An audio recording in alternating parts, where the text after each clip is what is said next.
반갑습니다. 한자를 형식으로 해석하는 세트한자 연구소 이원윤입니다.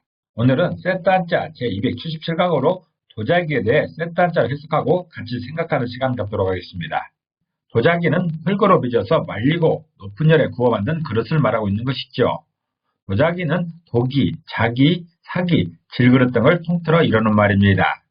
그리고 도자기는 그 재료 상태나 소성 온도 등에 따라서 토기, 도기, 석기, 자기 등으로 나눌 수가 있는 것이죠.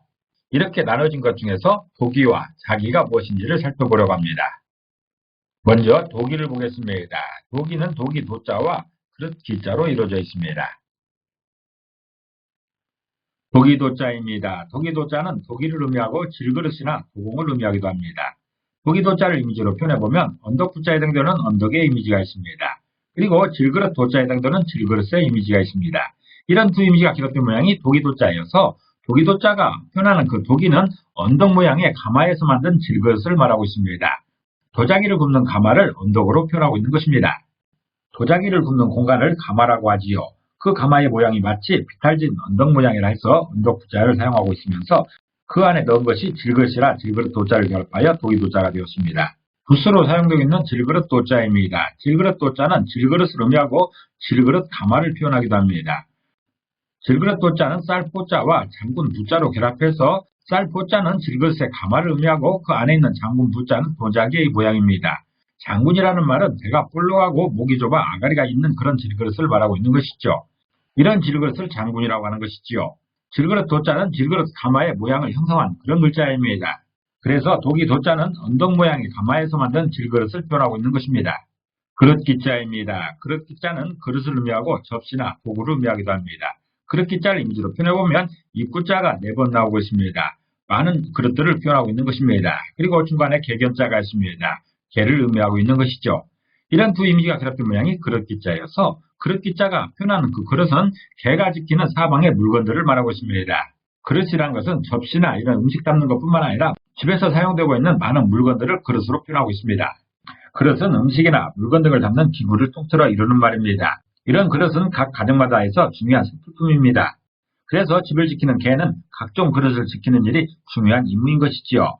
입구자가 4개나 두는 이유는 집안 곳곳에 사방에 그릇이 있다는 의미인 것이지요. 무엇만 지켜서 안 되는 것이고 창고만 지켜서도 안 되며 이곳저곳에 개가 지켜야 하는 것이 많이 있습니다. 그런 것들이 바로 그릇입니다.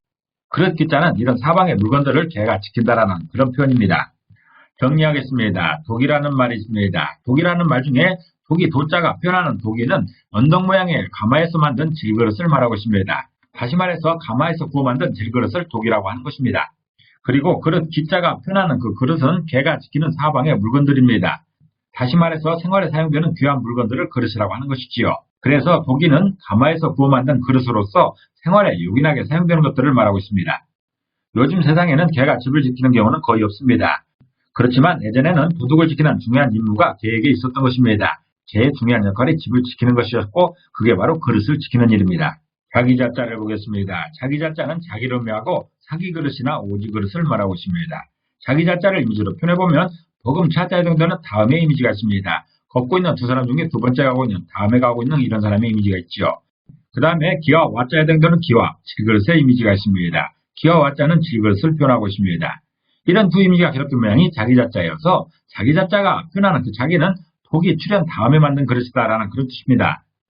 고령토나 석영 등 가루를 빚어서 구워 만든 희고 매끄러운 그릇을 자기라고 합니다.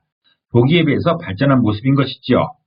그런 자기는 당연하게도 도기보다 나중에 생겨난 그릇입니다. 시간상 흐름에서 도기가 먼저 출현했고 나중에 자기가 출현한 것이지요. 자기 그릇이 도기보다 나중에 출현한 것입니다. 정리하겠습니다. 자기라는 말이 있습니다. 자기라는 말 중에 자기 자자가 표현하는 그 자기는 도기 출현 다음에 만든 그릇이다라는 그런 뜻입니다. 다시 말해서 도기를 만들어 사용한 이후에 자기가 출현한 것입니다. 그릇 기자가 표현하는 그 그릇은 개가 지키는 사방의 물건들입니다. 다시 말해서 생활에 사용되는 요긴한 물건들인 것이지요. 그래서 자기는 도기 출현 이후에 만들어진 그릇으로서 생활에 요긴하게 사용되는 것입니다. 도자기 구분에 포함되고 있는 도기와 토기와 자기와 석기를 구분해보면 도기는 잿물을 덮지 아니한 진흙만으로 구워 만든 그릇을 말하고 있습니다. 그리고 토기는 진흙으로 만들어 유약을 바르지 아니하고 구운 그릇을 말하고 있는 것이죠. 또한 자기는 고령토나 석영 등을 원료로 빚어서 아주 높은 온도로 구운 그릇을 말하고 있습니다. 또 섞이는 촛불 구이를 하지 아니하고 잿물에 철분을 넣고 약한 불로 구운 그릇을 말하고 있습니다. 이 중에서 가장 발전된 모습은 자기이겠지요. 도자기는 흙으로 빚어서 말리고 높은 열에 구워 만든 그릇을 말하고 있는 것인데, 도자기는 도기와 자기와 사기와 질그릇 등으로 나눌 수 있습니다. 이런 구분은 재료가 되는 흙의 상태와 소성 온도 등에 따라 토기, 도기, 석기, 자기 등으로 나눌 수 있는데, 오늘은 그 중에서도 도기와 자기에 대해서 알아봤습니다. 물론 더 구체적인 구분법이 있지만 세트 한자로 간단하게 설명해 봤습니다. 오늘도 좋은 기분으로 평안하게 지내시기를 기도합니다. 감사합니다.